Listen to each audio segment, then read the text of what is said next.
Hi everybody, I'm Bree the Plant Lady and this is Reginald. And today we are going through the process of pulling out the dried spring cottage gardens, aka poppies and larkspur, and replanting everything for the summer season with foodscape plants. So this process is super easy. It's really just taking advantage of normal landscape space.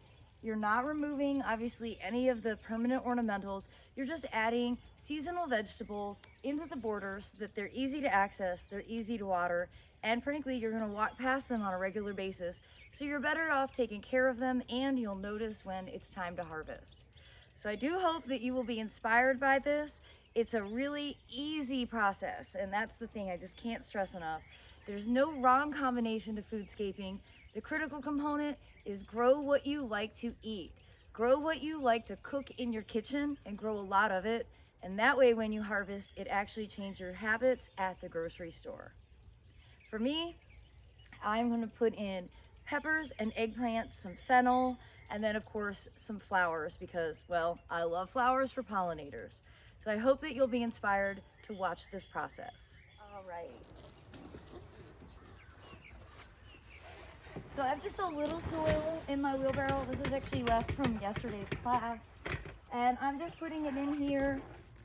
These beds are already really well built. You know, these beds started in 2011. So I don't need to add a lot of compost. And now I'm just gonna get down here, spread that out. And really the main point of that is just for water retention. I've also been dropping out plugs, the empty seed trays of my vegetables because thankfully I am quickly getting rid of the summer veggies, getting them planted, which is awesome. And now my bed is ready. So I actually planted this side yesterday during the class. So now I'm just gonna go through and get this side planted, and it does not require very many plants because it's not a very big space. So one thing that I like to do first is actually just apply an organic fertilizer kind of in mass over the bed. That way all the plants will have the additional NPK that they need. You know, my beds are well built, but I don't want the plants to be exhausted, so a light handful tossed in along the border is a good decision. And now for the planting, I have a couple of eggplants. I have a couple of trial peppers, which I'm excited to grow. And I've got a fennel. This is the bronze fennel. I planted traditional fennel over there yesterday. I'd intended on getting this whole bed done during the class, but I got heat exhaustion in the middle of teaching and my brain got scrambled and I had to go inside in the air conditioning to like cool down. I originally got heat exhaustion on Friday, today is Sunday, and I thought that I was fine yesterday and I really wasn't. So that's why I'm out this morning and I'm gonna be inside this afternoon. We're supposed to be 98 or 34 Celsius. And yeah, I'm not taking it well. All right, so when you have a plant that's pretty root bound, I don't think you should totally rip the roots apart, but you know, giving it a little squeeze, I usually try to do it in quarters. That way the roots will grow out in a way, and frankly, they'll just transplant more easily. That's a pretty critical component. And I'm gonna try and balance this planting.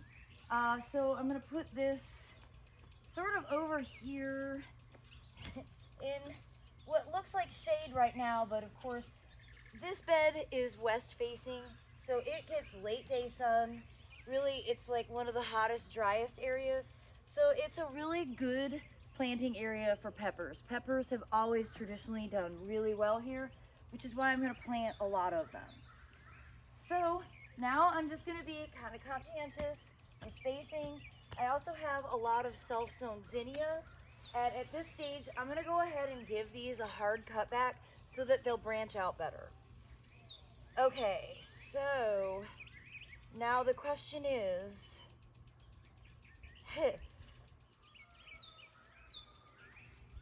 okay, we're gonna use the trial plants. And that means I have to keep the label with it so that I can keep track of what it is and how it's performing. So that is pimento pepper heartbeat. And we'll put another pepper here. And this one is Hot Pepper Mad Hatter. I've grown this one before and it's really great. And these are all from the Burpee vegetable collection, to let you guys know. And these are, I think these are all readily available in the marketplace. So you should be able to find them at local garden centers. All right, back here, I'm gonna do an eggplant because I have them. And this is Green Knight. This is one I grew from seed and I'm pretty excited about it.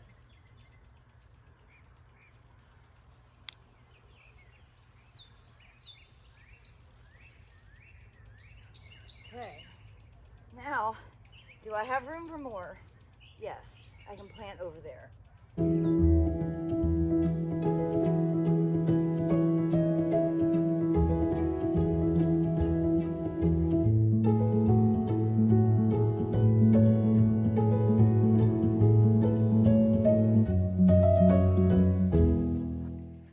All right, let me just show you the whole border. So we have chives, newly planted, and lots of self-sown zinnias. There is that traditional culinary fennel, and then some more peppers, some eggplants, and then what I've just planted over here. So pepper, pepper, eggplant, pepper back there, pepper here, here, fennel. Those two are a little close. I should probably move that fennel back a little. Eggplant, pepper, and again, lots of self-sown zinnias, many of which have already started to bloom. Just so exciting. Remember, these zinnias will probably get pulled out in July or early August because they will get terrible powdery mildew, but that's when I will seed in a fresh crop. And then those will look great all fall. That's a really good trick for people living in the South. Don't think that your zinnias have to live for the whole summer. They do get really ugly. So do a second seeding. This is a border I did a few days ago. This was actually what started the whole process. This is where I got my heat exhaustion from. But I'm thrilled to have this cleaned up, and this is planted with peppers and sesame. There's one rogue cool season veggie still in here, a Swiss chard that I'm gonna leave until it dies. And then I also did this whole south border. So again, I planted mostly sesame and peppers, and zinnias, and then I did a line of mangave just to see if maybe they'd overwinter here. I also put some okra in the very back of the border because the deer love to eat the okra, so trying to put them where they're not as accessible. We'll see if that works. And then also got this patch so that the entry to the Airbnb looks neat and tidy. And of course, now the main thing is daily hand watering, because running a sprinkler here really doesn't make sense. But watering really deeply so that these plants don't dry out so that they can get established. Well, everybody, I hope you'll be inspired by this super simple process for building a summer foodscape. It's not complicated, really. The concept is just put your vegetables in an easy to access location that you walk past on a regular basis, that you have easy access to water. Easy, easy, easy is really the key here. Remember to grow the plants you like to eat. In my case, we eat a lot of peppers, eat a lot of ratatouille, so having my own eggplant is really important. You know, I don't grow any tomatoes in the ground, so those are all already in pots. And I have squash planted. I have yet to harvest any. So I'm wishing you all the very best. As always, thanks so much for watching. Stay cool, everybody, and happy gardening.